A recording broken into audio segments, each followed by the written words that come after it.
Hello বন্ধুরা, বাংলার ভুরিভোজে সবাইকে স্বাগত। বাংলার ভুরিভোজে কত ধরনের যে রান্না হয় তা গুণে শেষ করা যাবে না। মাছ, মাংস, ডাল, কালিয়া থেকে হরেক রকমের ভাজা সবই পেয়ে যাবেন বাংলার ভুরিভোজে।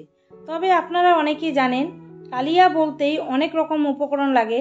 তবে আমি বলবো কাতলা মাছের কালিয়া যদি এভাবে রান্না করতে পারেন তাহলে এই কালিয়াও সকলের চোখের মণি হয়ে উঠবে। তাহলে এই পদ্ধতিতে কিভাবে বানিয়ে নেওয়া যায় দেখে নেওয়া যাক। প্রথমে 4 পিস কাতলা মাছ পরিষ্কার করে ধুয়ে ম্যারিনেট করে নেব। মাছের পিসগুলো একটু মোটা করেই কেটে নিয়েছি। পরিমাণ মতো নুন দিয়ে দিলাম, হাফ চা চামচ হলুদ গুঁড়ো দিয়ে দিলাম, আর আদা রসুন বাটা 1 চা চামচ।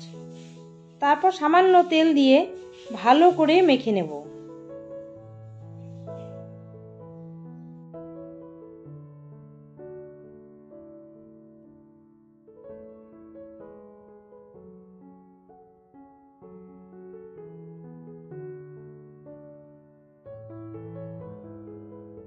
মাছের পিসগুলোর মধ্যে ভালো করে মশলাটা মেখে নিচ্ছি, যাতে করে মশলাটা মাছগুলোর মধ্যে ঢুকে যায়।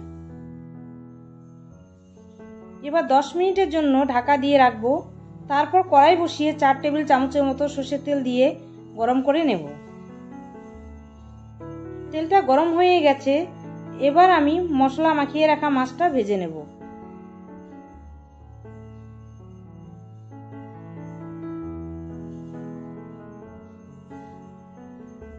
একে একে প্রত্যেকটা মাছই আমি দিয়ে দিলাম।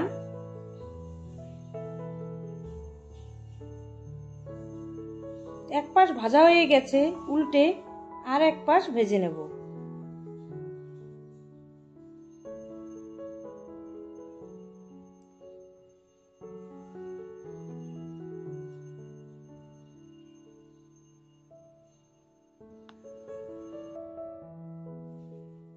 খুব সুন্দর লালচে করে ভেজে নিয়েছি। খুব বেশি কড়া ভাজিনি, মাঝামাঝি ভেজে নিয়েছি।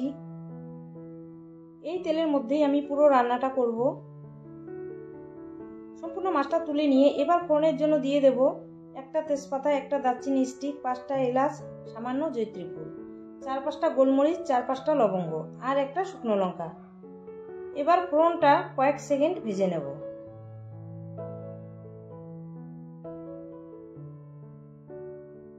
কয়েক সেকেন্ড ভেজে নিয়ে দুটো মিডিয়াম সাইজের পেঁয়াজ কুচিয়ে রেখেছি দিয়ে দিলাম। মিহি করে কুচিয়ে নিয়েছি।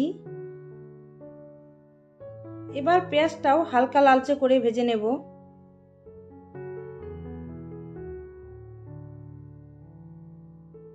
হালকা গোল্ডেন কালার হয়ে এসেছে, যেমন এরকমটা ভেজে নিলেই হবে। এরপর একটা মিডিয়াম সাইজের পেঁয়াজ বেটে নিয়েছি দিয়ে দেব।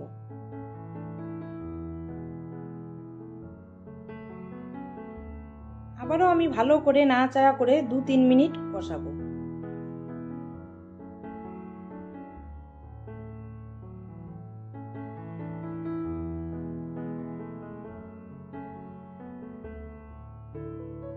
দু থেকে 3 মিনিট ভালো করে কষিয়ে নিলাম।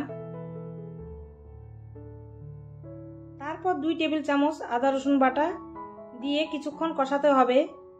একটু ভালো করে কষিয়ে নেব, এতে করে আদা রসুনের কাঁচা গন্ধটা চলে যাবে।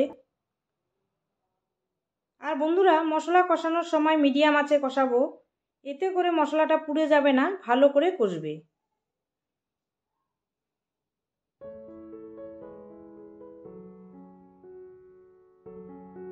কষানো হয়ে এলে এরপর গুঁড়ো মশলা অ্যাড করব। প্রথমে লঙ্কার গুঁড়ো, কাশ্মীরি লঙ্কার গুঁড়ো একটু বেশি করেই দিলাম, 1.5 চা চামচের মতো। 1 চা চামচ ধনে গুঁড়ো, 1 চা চামচের একটু কম জিরে গুঁড়ো, হাফ চা চামচ হলুদ গুঁড়ো আর স্বাদ মতো নুন। এবার সামান্য জল দিয়ে সমস্ত মশলা একসাথে ভালো করে কষিয়ে নেব।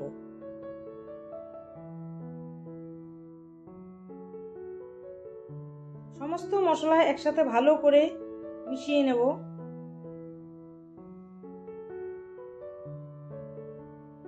ভালো করে মশলাটা মিশিয়ে কষতে থাকবো।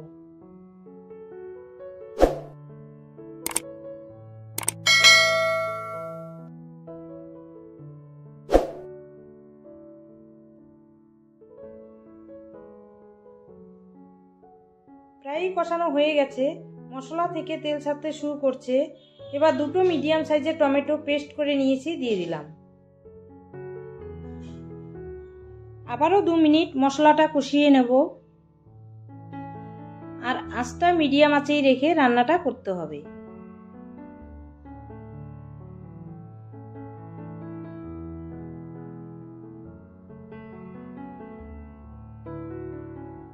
মশলাটা কষানো হয়ে গেছে। এই সময় ফেটিয়ে রাখা টক দই দিয়ে দেব। এখানে আছে 2 টেবিল চামচের মতো টক দই। আর বন্ধুরা, টক দই দেওয়ার সময় আপনারা চাইলে গ্যাসটা বন্ধ করেও দিতে পারেন। আমি আঁচটা কমিয়ে নিয়েছি। এবার নাড়িয়ে চাড়িয়ে ভালো করে মিশিয়ে নেব। যখন দেখব মশলা থেকে তেল ছাড়তে শুরু করছে, তখন ঝোলের সাথে ঈষদুষ্ণ গরম জল দিয়ে দেব। আমি 2 কাপ ঝোলের জন্য জল দিয়ে দেব।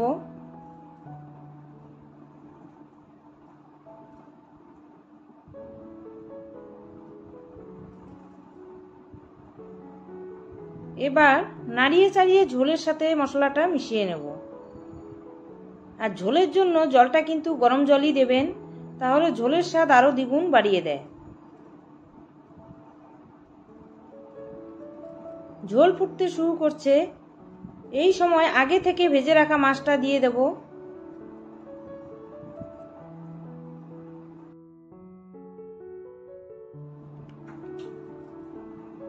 সাথে 2টো চেরা কাঁচা লঙ্কাও দিয়ে দিব।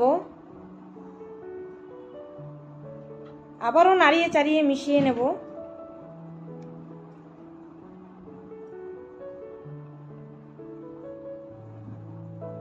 এবার ঢাকা দিয়ে 5 মিনিট রান্নাটা হতে দেব। 5 মিনিট পর দেখেই কিন্তু বোঝা যাচ্ছে রান্নাটা একদম পারফেক্ট অনুষ্ঠান বাড়ির মতো কালিয়া হয়েছে। দেখতে যেমন লোভনীয়, খেতে কিন্তু অসাধারণ হয়েছে। এবার 1 চা চামচ ঘি আর 1 চা চামচের 3 ভাগের 1 ভাগ গরম মশলা গুঁড়ো দিয়ে মিশিয়ে নেব। অল্প করে গরম মশলা গুঁড়ো দিয়ে দিলাম। আর সামান্য একটু ধনেপাতা কুচি দিয়ে দেব। এবার নেড়েচেড়ে মিশিয়ে নামিয়ে নিলেই হয়ে যাবে অনুষ্ঠান বাড়ির কাতলা কালিয়া।